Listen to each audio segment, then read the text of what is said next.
हाल ही में 29 सितंबर को स्कूल शिक्षा बोर्ड की तरफ से एक अधिसूचना जारी की गई है, जिसमें कहा गया है कि हम जो है 9वीं से 12वीं तक की कक्षाओं का अब टर्म 1 और टर्म 2 के आधार पर जो है मूल्यांकन करेंगे। वार्षिक परीक्षाएं 2 बार करेंगे और उसमें ये भी कहा कि हम जो है सिलेबस आधा आधा बांटेंगे।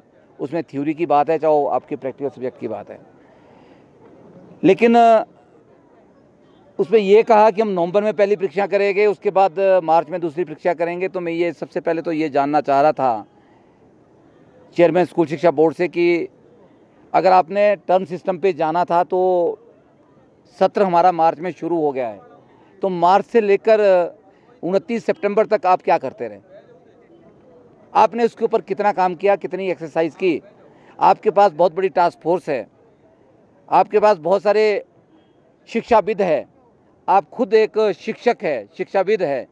एक शिक्षक होने के नाते आपने इस दिशा में कितने प्रयास किए, उसका जीता जागता उदाहरण आपने पिछले कल जब मैंने प्रश्न उठाया कि आपने मात्र नोटिफिकेशन जारी करने से एक हड़कंप पैदा कर दिया बच्चों के अंदर और शिक्षकों के अंदर कि हम नवंबर में पहला टर्म करेंगे, जबकि पहले टर्म के पेपर तो हमारे सितंबर में हो चुके हैं बच्चों के +1 2 के, उसका मूल्यांकन भी हो चुका है, उसके रिजल्ट भी वेबसाइट पे लोड हो चुके हैं। तो किस टर्म की बात आप 29 सितंबर को करना चाह रहे हैं? पहले तो ये आपसे जानना चाह रहा हूँ मैं। स्कूल शिक्षा बोर्ड करोड़ों रुपया फीस के रूप में जो है बच्चों से इकट्ठा करता है, इस बार भी किया है, हर साल करता है, सबसे अमीर बोर्ड है।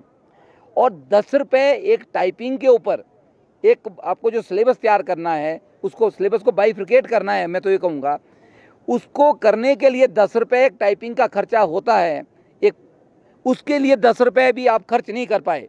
तो मैं जानना चाहता हूँ स्कूल शिक्षा बोर्ड के चेयरमैन और सचिव से कि ऐसी क्या नौबत आ गई कि आपको हाथ से बना हुआ रफ वर्क जिसमें दुनिया भर की शुद्धियाँ हैं, उसको आपको वेबसाइट पे सिलेबस के रूप में डालना पड़ा। तो मैं तो ये कहना चाहूँगा कि इससे शिक्षा की गुणवत्ता की जो हम बात बार बार कर रहे हैं, शिक्षा की गुणवत्ता की बात नहीं हो रही है।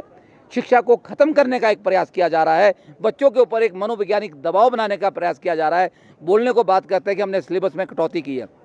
मैं चेयरमैन साहब से ये भी कहना चाहता हूँ, जो सिलेबस आपने कल अपलोड किया है, पता नहीं किससे आपने बनवाया है, कितने वो शिक्षाविद थे, कितनी उनसे तैयारियाँ की थी, कितनी उनको आपने उनके ऊपर सेमिनार लगवाए थे। उसमें वो 30% सिलेबस जो आपने कटौती की बात कर रहे हैं आप, वो भी उसमें इंक्लूड किया हुआ है। वो फर्स्ट टर्म में भी है, सेकेंड टर्म में भी है। अगर आपने होमवर्क नहीं किया तो इतना आनन फानन में आपको ये टर्म सिस्टम लाने का क्या ज़रूरत पड़ गई? हमारी परीक्षाएं चल रही थी, उसी आधार पे एक टर्म हमारा जो है वो सितंबर में हो गया, दूसरा मार्च में होना था। बच्चे कोविड की स्थिति से गुजर रहे हैं, बच्चों के ऊपर मनोवैज्ञानिक दबाव है, बच्चे पहले ही परेशानी में, स्कूल हमारे नियमित रूप से नहीं लग रहे। तो हम एक बार फिर से हमने परसों जो है माननीय मुख्यमंत्री के कार्यालय में उनके जो प्रधान निजी सचिव हैं और हमने शिक्षा सचिव को भी ज्ञापन दिया, दोनों मुख्यमंत्री जी को भी ज्ञापन दिया। हमने ये मांग की है कि ठीक है, हम स्वागत करते हैं नई शिक्षा नीति का, हम टर्म सिस्टम का भी स्वागत करते हैं, पर उसके लिए उचित प्रयास किए जाने की आवश्यकता है। तो मैं ये कहना चाहता हूँ कि सबसे पहले तो जो बोर्ड के चेयरमैन है, वो अगर सच में उनमें नैतिकता बची है, एक शिक्षक होने के नाते उन्होंने इस तरह का काम किया हुआ है जो बड़ा निंदनीय है। मैं उनसे ये कहना चाहता हूँ कि आप तुरंत जो अपने पद से इस्तीफा दे, आप नैतिकता के नाते अपना पद छोड़ दे, क्योंकि ये छोटी बात नहीं है।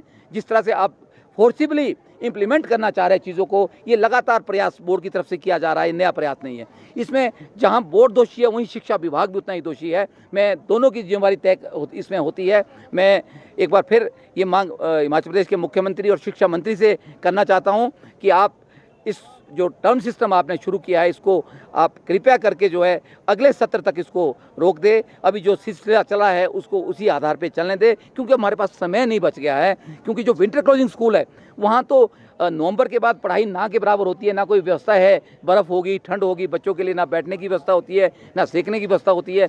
वहाँ तो पढ़ाई जो 0.5% सिलेबस जिसकी हम बात कर रहे हैं वो तैयार हो ही नहीं पाएगा, उसके लिए बच्चा तैयार ही नहीं हो पाएगा।